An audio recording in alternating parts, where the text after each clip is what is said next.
Hoje nós vamos falar um pouquinho sobre a classificação biológica. Então, por que e como agrupamos os seres vivos? Então, a gente vai fazer esse breve estudo sobre a sistemática, que ela utiliza aí grupos, filos, entre outros que nós vamos estar abordando, para estar classificando esses animais, plantas, e a gente vai observar que essa classificação ela é feita em cima de algumas características que existem entre esses indivíduos, tá? Então, vamos lá. Primeiro, vamos fazer uma pergunta, né? Você consegue classificar os seres vivos em 3 grupos e nomear o reino de cada um? Aí nós temos alguns exemplos aqui. Nós temos os fungos, nós temos uma imagem de um passarinho, coníferas, nós temos os musgo, levedura, um elefante, uma tulipa e um sapo. E também um cogumelo. Se a gente fosse agrupar, dividir esses indivíduos que estão sendo apresentados em 3 grupos, quais seriam as principais características que nós iríamos observar aí para fazer essa separação, essa classificação? Um exemplo, eu poderia colocar os fungos, as leveduras e os cogumelos dentro de um mesmo grupo? Aí fica a pergunta no ar, vamos analisar. Eu poderia também fazer uma outra análise, colocar as coníferas, os musgos, as tulipas dentro de um mesmo grupo? Aí a gente vai fazer essa análise também. E a gente vai observar quais são as características que vão fazer com que eu consiga fazer a classificação e a inserção desses indivíduos de espécies diferentes dentro de um mesmo grupo, por conta de algumas características que existem entre esses indivíduos e elas são semelhantes, tá? Boa tarde, seja bem-vinda, Gabi. Hoje nós vamos falar um pouquinho sobre as classificações biológicas, tá? Aí nós vamos iniciar aqui sobre algumas espécies que eu estou destacando para a gente fazer essa classificação. É bem legal de estudar, principalmente quando a gente fala ali da questão da evolução das plantas, a evolução dos animais, as suas adaptações referente ao meio. Então, aqui para iniciar, ele apresenta aqui para nós algumas imagens. Que nem a gente viu ali a levedura, fungos, cogumelo. Aí nós temos logo abaixo elefante, pássaro, sapo. Nós temos as coníferas, os musgos e as tulipas.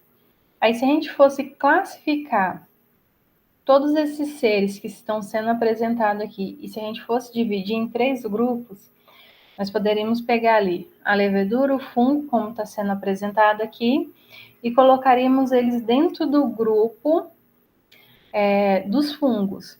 Aí, se a gente for observar mais quais são as principais características da levedura, do fungo e do cogumelo, que eu posso estar inserindo eles dentro de um mesmo grupo. Então, o que a gente vai observar? Quando a gente faz essa caracterização desses seres vivos, o que a gente observa da levedura? Ela não é caracterizada nem como uma planta, nem como um animal. E da mesma forma para o fungo e para o cogumelo. E se a gente for observar, eles obtêm alimentos a partir de matérias orgânicas. Então, além de auxiliar aí no processo da decomposição de inúmeros organismos, e também eles vão auxiliar aí, de certa forma, na disponibilização de nutrientes para o solo. Por quê? A partir do processo da decomposição, que é um processo que eles utilizam para obter o seu próprio alimento, e assim o resultado final acaba fornecendo nutriente, entre outros elementos aí para o solo, e isso é muito importante. E se a gente for observar o tipo de reprodução dos 3, a gente consegue observar que os 3 eles vão liberar esporos, né? Então, por conta de todas dessas características desses 3 indivíduos totalmente diferentes, então a gente consegue fazer aí a classificação e a junção desses indivíduos dentro de um mesmo grupo. Aí a pergunta, né, também seria: por que eu consigo colocar o elefante, o pássaro e o sapo dentro de um mesmo grupo? Aí nós vamos observar, mas quais são essas características que eu vou estar observando, que vai fazer com que eu consiga fazer essa classificação e essa inserção desses indivíduos dentro de um mesmo grupo? Então, se a gente for observar, todos são animais, né? E outra característica também, eles apresentam espinhas dorsal. Então, por conta dessa característica, eu posso estar incluindo eles tudo dentro de um mesmo grupo. E uma outra característica é a questão da capacidade de se locomover, de se deslocar. Tanto o elefante, o passarinho como o sapo, eles têm essa capacidade. Então, eu estou apresentando aqui algumas características para a gente conseguir compreender como que ocorre o processo da classificação biológica desses seres vivos, tá? E quando a gente faz essa relação dentro das plantas, eu acredito que ela fica mais claro para que a gente consiga entender esse processo de classificação dos seres vivos. Então, dentro do reino Plantae, né, dentro desse reino, nós temos vários grupos. Que lembrando das últimas aulas que nós tivemos, nós temos o grupo das pteridófitas, das briófitas, das angiospermas e das gimnospermas. E a gente observou que cada uma apresenta um característica que mostraram aí para nós esse processo evolutivo. Mas, ao mesmo tempo, a gente observa semelhança entre esses grupos. Então, através dessas características semelhantes que existem dentro desses grupos, eu posso estar juntando eles dentro de um mesmo reino, né? Então, se a gente fosse observar aqui, quais características que vão me auxiliar nessa classificação? Então, se a gente for olhar aqui as coníferas, os musgos, são plantas, não são? A gente não faz essa caracterização. As tulipas também, elas se enquadram como plantas. Elas produzem o seu próprio alimento? As 3? Sim, através do processo da fotossíntese, né? E a questão do lugar onde elas estão inseridas. Elas se locomovem ou elas são organismos que ficam fixos em apenas um lugar? Então, se a gente for observar, tanto a conífera, tanto o musgo como a tulipa, elas apresentam essa característica, elas não se locomovem, né? Como a gente viu ali dentro do reino animalia, que nós falamos do elefante, do pássaro e do sapo. Então, elas apresentam essa característica de ficarem fixas em apenas um único lugar. Então, se a gente for fazer essa análise, todas essas características que são semelhantes ou até mesmo iguais, a gente consegue fazer essa inserção desses indivíduos dentro de um mesmo grupo, dentro de uma mesma classe ou até mesmo dentro de um mesmo reino. E a gente vai entender essa hierarquia de classificação, tá? Aí mais para frente eu tenho um slide ali que ele mostra certinho. E bora lá então. Ó, lembre-se por que nós vamos classificar os seres vivos. Por que a gente faz essa classificação?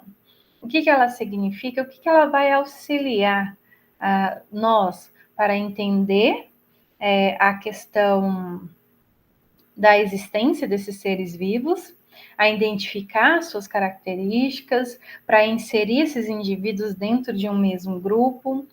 E também ela vai auxiliar a gente a entender a relação desses indivíduos com o meio, entre eles, a interação entre esses indivíduos, tá? Então, para isso, a gente vai fazer uma perguntinha aqui, ó. Por que classificamos? Essa é a perguntinha. Então, vamos lá com as nossas respostas. Para que nós vamos classificar? Para facilitar o estudo dos organismos, para a gente conseguir compreender mais aí os inúmeros organismos que nós temos aqui no nosso planeta e que a gente observa que nós temos uma rica diversidade, tanto de espécies como de animais. Assim, eu sou apaixonada pela diversidade de plantas e animais que nós temos aqui no nosso Brasil. Eu vejo que o nosso Brasil ele tem um grande potencial na questão, assim, de diversidade de animais, de plantas. E se a gente observar, tem vários estudos que relacionam a importância da gente estar preservando, da gente estar cuidando dessa nossa riqueza, porque tem muitas plantas que elas oferecem princípios ativos, que são substâncias químicas presentes nelas, que a gente pode utilizar para produção de remédios ou para tratamento de alguma determinada doença. E eles estão começando a fazer esse levantamento, começando não, né? Já faz um bom tempo. Mas aí está ficando cada vez mais ressaltado essa importância da gente cuidar, porque a natureza, tanto a parte animal como a vegetal, elas têm muito a nos ensinar e também a oferecer. Então, vamos lá. Por que a gente classifica, né? Por que a gente faz essa classificação? Primeiro, que nem já foi dito, né? Para a gente facilitar o estudo e para a gente entender esses organismos. 2. Comunicar-se claramente sobre os seres vivos com as pessoas e apesar das diferenças linguísticas. Essa parte aqui da classificação, a gente vai observar que os nomes geralmente são de origem latim, porque latim é uma língua morta e na qual ela não tem alteração, né, modificações. Que nem um exemplo aqui, a nossa língua portuguesa, a gente já viu aí que a gramática, ao longo do tempo, ela foi sendo modificada, e isso não acontece com o latim. Então, geralmente, eles acabam utilizando essa língua para que o nome dessa espécie, não importa onde você esteja, se esteja aqui no Brasil, na Alemanha, nos Estados Unidos, vai ser o mesmo nome, pode ser traduzido, né, para a língua, mas ele vai ter o mesmo significado. E a terceira resposta é explorar como vários seres vivos estão relacionados entre si. Então, aí a gente já consegue ver principalmente a questão do processo evolutivo de algumas espécies. A gente consegue fazer essa relação entre esses indivíduos e a gente consegue observar se tem algum grau de parentesco entre eles, e assim fica mais claro para a gente entender um pouquinho aí da relação, da interação desses indivíduos, desses animais entre si e com o meio ambiente no qual eles estão inseridos, tá? E aí agora a gente vai ver aqui, né, o sistema de classificação dos seres vivos. Então, quando a gente fala reino, lembra lá, reino, rei, ele é constituído, né, por vários indivíduos diferentes.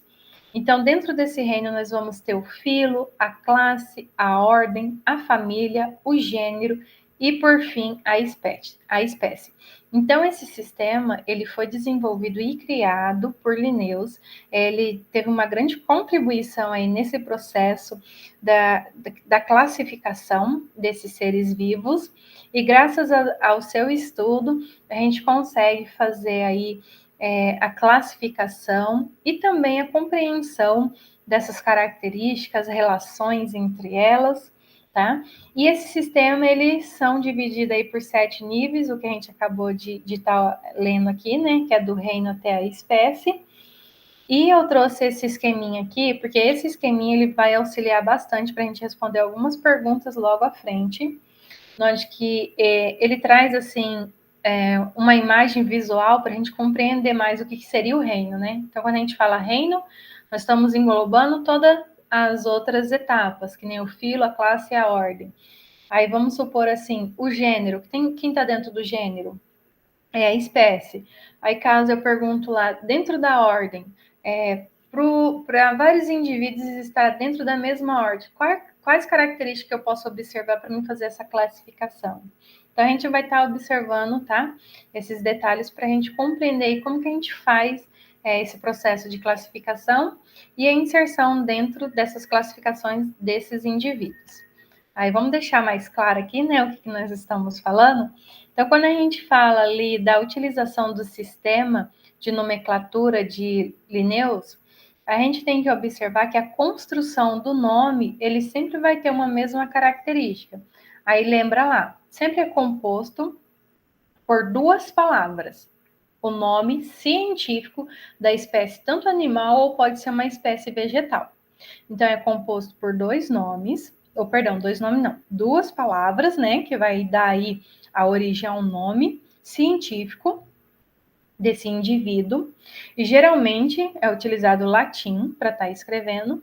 Então, se a gente for observar aqui, ó, o nome científico do leão é Panthera leo. Então, Panthera é o gênero, leo é o quê? Referente à espécie. Então, sempre vai ter essa estrutura, o nome científico das espécies. É composto pelo gênero e depois, logo em seguida, é composto pela espécie, tá? Então, aí a gente meio que grava essa característica para a gente entender algumas questões que vão ser apresentadas logo à frente. E aqui é só para reforçar o que a gente viu no slide anterior, a questão da utilização aí da classificação de Linnaeus, né, do reino, do filo, da classe, da ordem e da família, do gênero e da espécie. Vou até pedir desculpa que a classe ali faltou um S, tá? Acho que foi na hora de digitar, acabei esquecendo.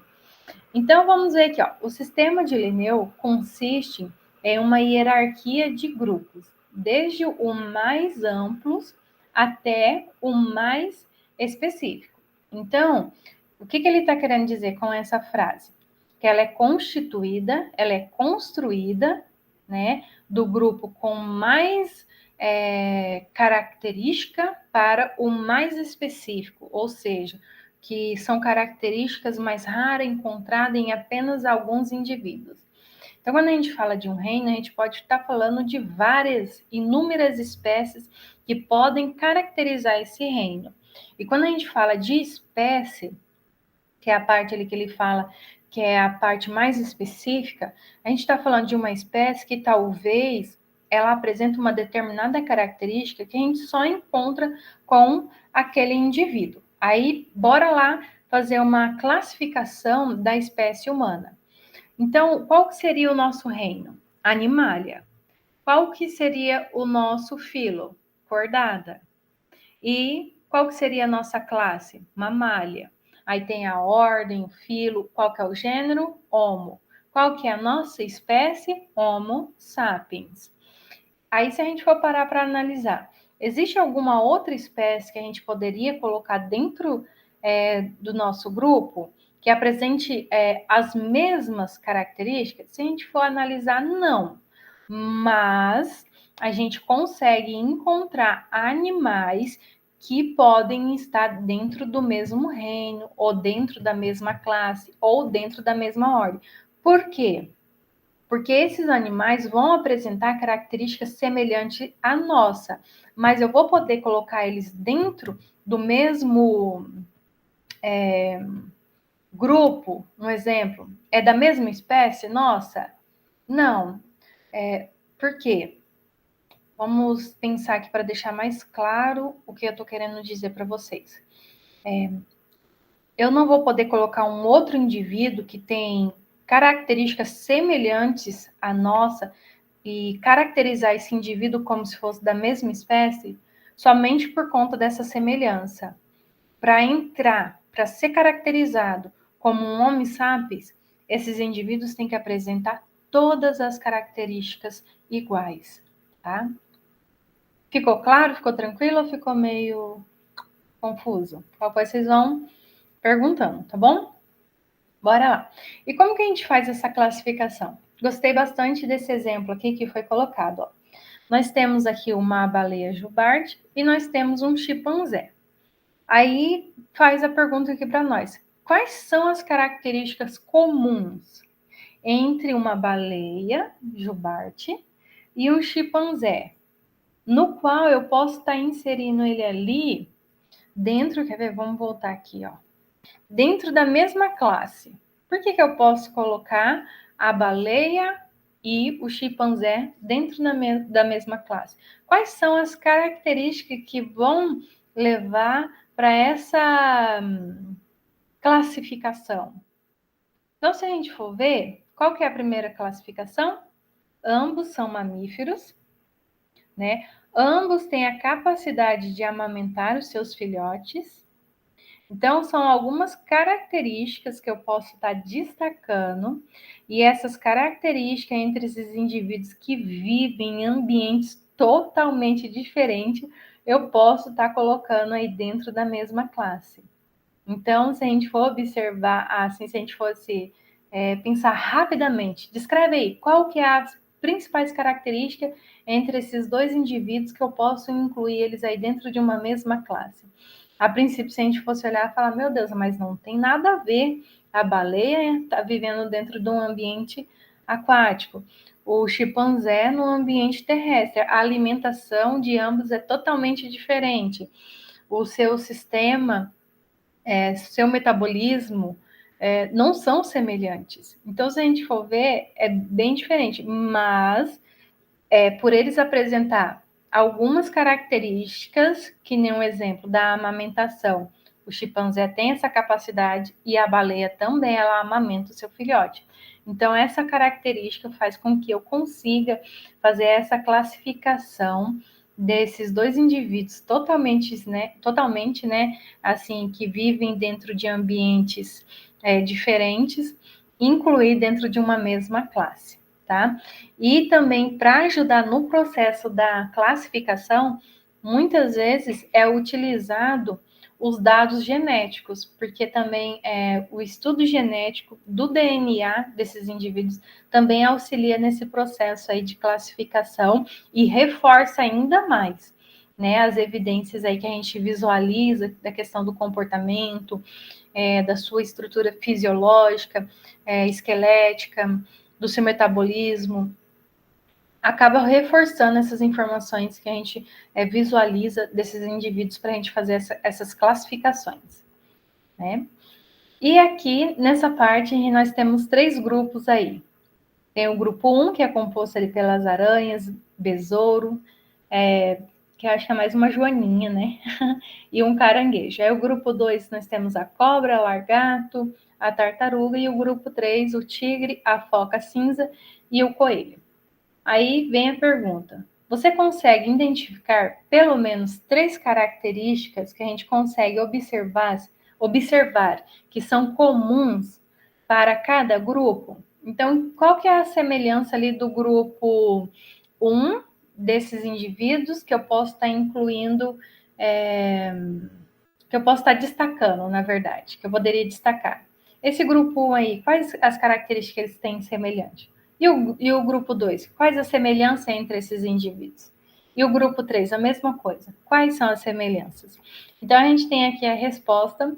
Se a gente for observar, o grupo 1, que nós observamos lá no slide anterior, eles são o quê? Os invertebrados. Então, eles apresentam o esqueleto externo, que é formado por quitina. Então, se a gente for observar, tanto a aranha como o caranguejo, como o besouro, eles apresentam essas características. É de forma diferente? Sim, de forma diferente, mas a sua composição, elas são semelhantes. Então, por isso eu consigo inserir esses indivíduos diferentes, de hábitos diferentes, dentro de um mesmo grupo no qual eu posso classificar como invertebrados. E a mesma coisa com a serpente, com o largato e a tartaruga. Esses indivíduos diferentes, até a sua alimentação, né, o estilo de vida deles, eu posso inserir como se eles fossem todos répteis. Por quê? Os 3 apresentam tipos de escamas, eles são considerados e caracterizados como sangue frios. Então, qual é o mecanismo de reprodução entre a serpente, o largato e a tartaruga? Se a gente for observar, todos eles utilizam um mecanismo ali que eles botam ovos para ocorrer o processo de reprodução desses indivíduos.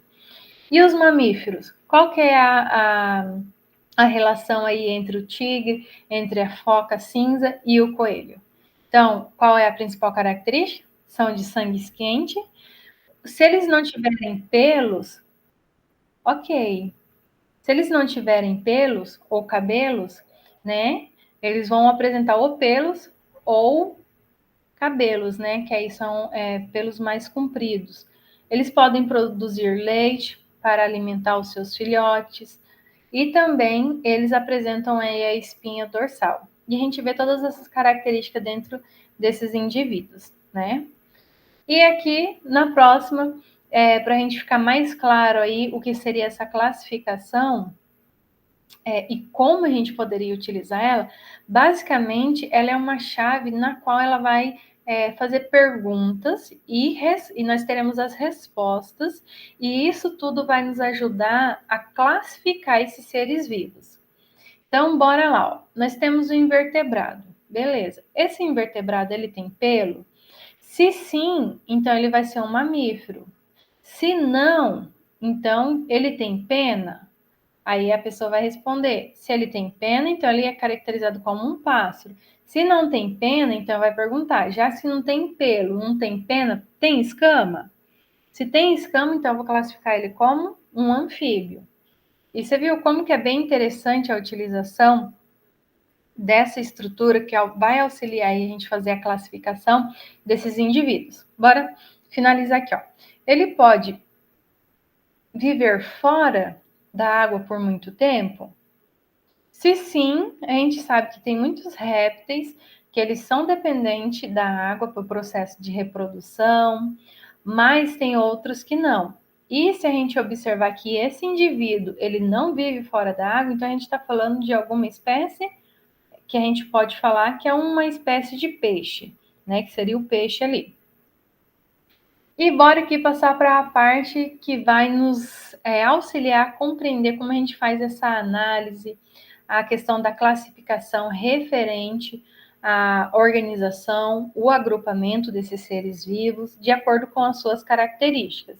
Então, a gente vai ver que a importância, a questão histórica, o método. Então, quando a gente fala da importância da gente estar utilizando esse processo de classificação, então ele vai auxiliar no processo da facilitação da gente fazer o estudo desses organismos. E assim vai fazer com que a gente consiga entender melhor o processo evolutivo desses indivíduos e também contribui muito para a gente entender a relação entre eles.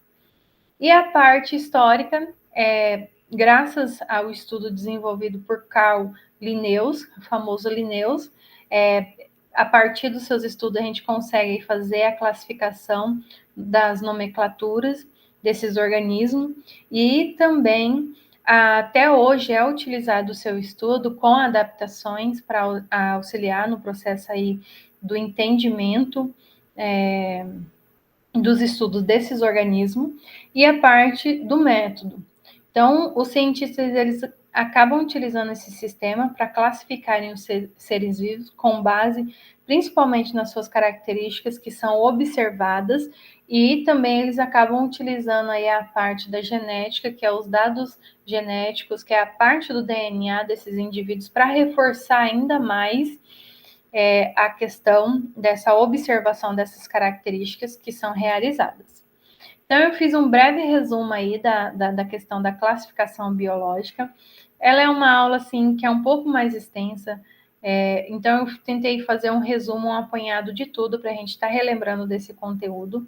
E agora a gente vai ver algumas questões para auxiliar e reforçar ainda mais a nossa aprendizagem, para a gente conseguir compreender um pouco mais sobre esse conteúdo. Então, bora lá, vamos responder algumas alternativas aqui. A primeira está dizendo assim, ó, na nomenclatura biológica é chamado de binomial, pois cada espécie de ser vivo ele recebe dois nomes, sempre descrito em latim ou adaptados para essa língua. Sobre as regras nomenclatura biológica, assinale a alternativa correta. Aí ele traz aqui as alternativas para gente, onde que os termos que indicam o gênero, família, ordem, classe, filo e reino devem ter inicial maiúscula. Não, nem sempre, tá? Quando a gente fala ali a questão da escrita, da nomenclatura, a primeira letra que é composta pelo gênero, sim, é maiúscula, e a que é composta pela espécie não é obrigatoriamente ser escrita com letra maiúscula, tá? Então, a alternativa A está incorreta. Bora ler a alternativa B. A primeira palavra do nome científico de uma espécie indica sua espécie, e a segunda indica o gênero. Também está incorreta, porque a primeira palavra ela é constituída pelo gênero e a segunda pela espécie. Alternativa C, o gênero deve ser escrito em negrito, quando em texto impresso, ou sublinhado quando em texto escrito à mão.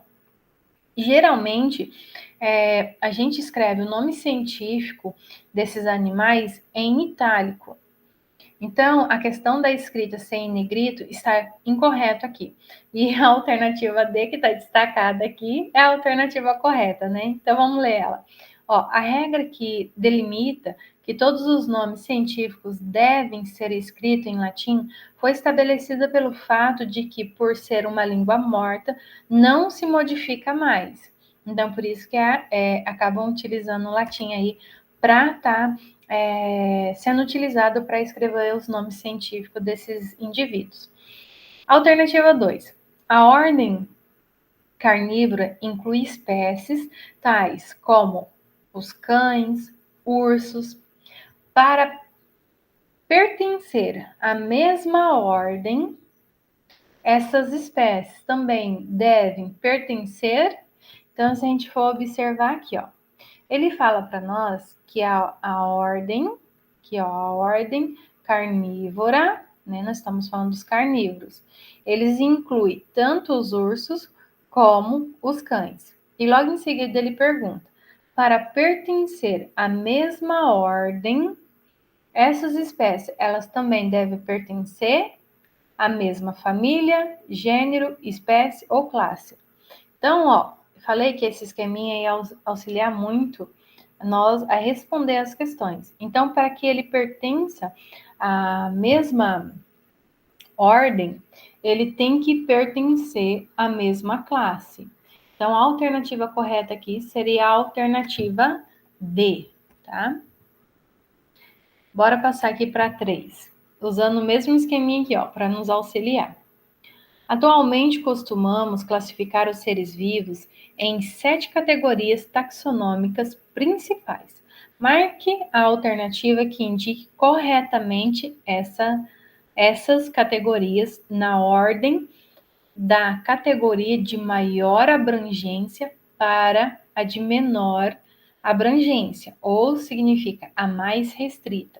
Então, a gente sabe que essa classificação ela vai começar pelo reino, depois ela vem pelo filo. Então, a gente já elimina A, ó, o filo já não está aqui. Logo em seguida, após o filo, nós temos a classe. Ó, a B está a ordem, então a gente já elimina. Depois da classe, quem que vai estar na sequência é a ordem. Então, a gente já elimina a C. E depois da ordem, quem que a gente observa? A família. Depois da família, quem vem? O gênero e a espécie. Então, se a gente for observar, a alternativa correta aqui é a alternativa D. Esse quadrinho que ele é maravilhoso para a gente conseguir fazer a compreensão e entendimento aí do sistema de classificação biológico dos indivíduos. Bora aqui para a alternativa 4. Ó, um grupo formado por diferentes ordens com características semelhantes é chamado de reino, filo, classe, família ou gênero. Bora analisar aqui, ó. A gente tem um grupo formado por diferentes ordens, né? Com características semelhantes. E ele pergunta aqui para nós, é chamado do quê? Então, se a gente for analisar, se a gente tem um grupo que ele é formado por diferentes ordens, então ele vai ser classificado como uma classe. Então, seria ali a alternativa C, a alternativa correta aí para a pergunta. Essa daqui é uma pergunta de uma universidade, a PUC, lá do Rio de Janeiro, que foi aplicada aí no vestibular.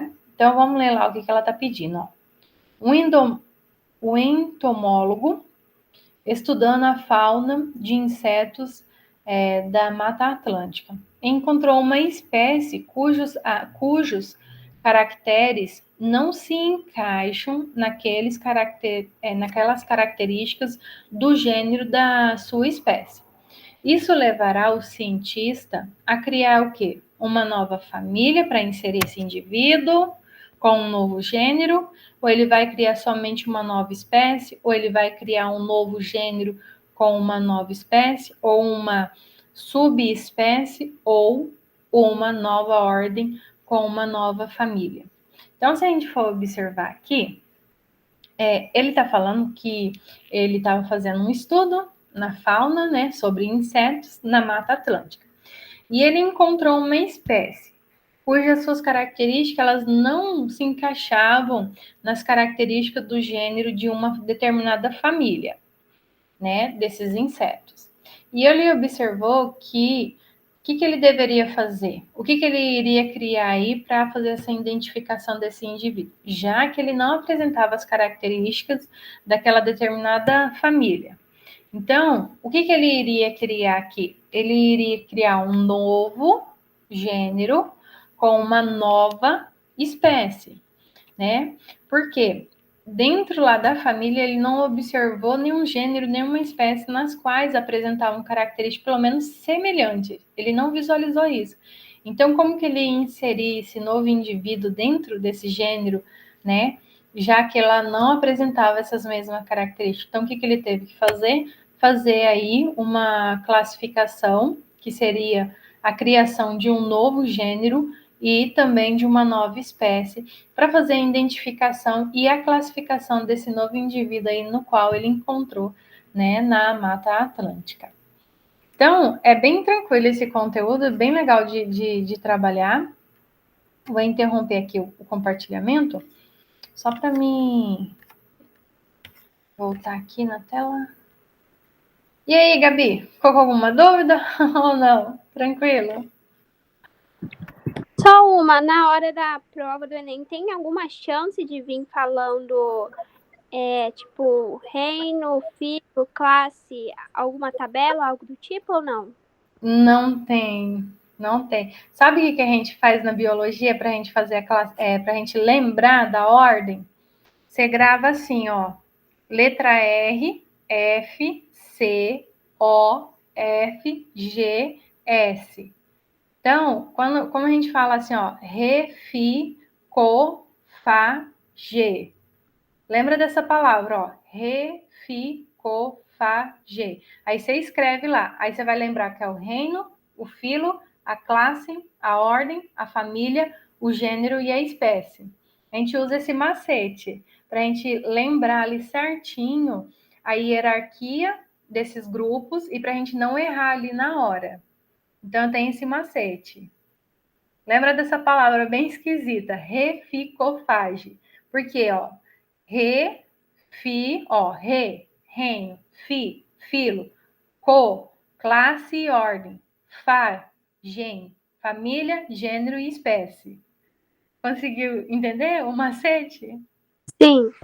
Então, a gente acaba usando esse macete aí para auxiliar da gente lembrar aí. Na verdade, a gente não esquece, tá? Você vai lembrar sim.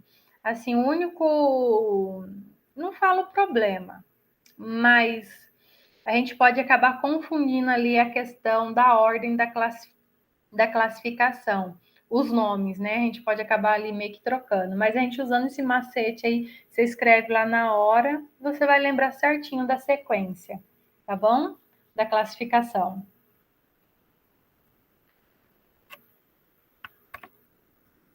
Aí eu vou mandar lá no grupo a lista de presença, tá bom? Ok. Muito obrigada, Gabi, pela presença. Tchau.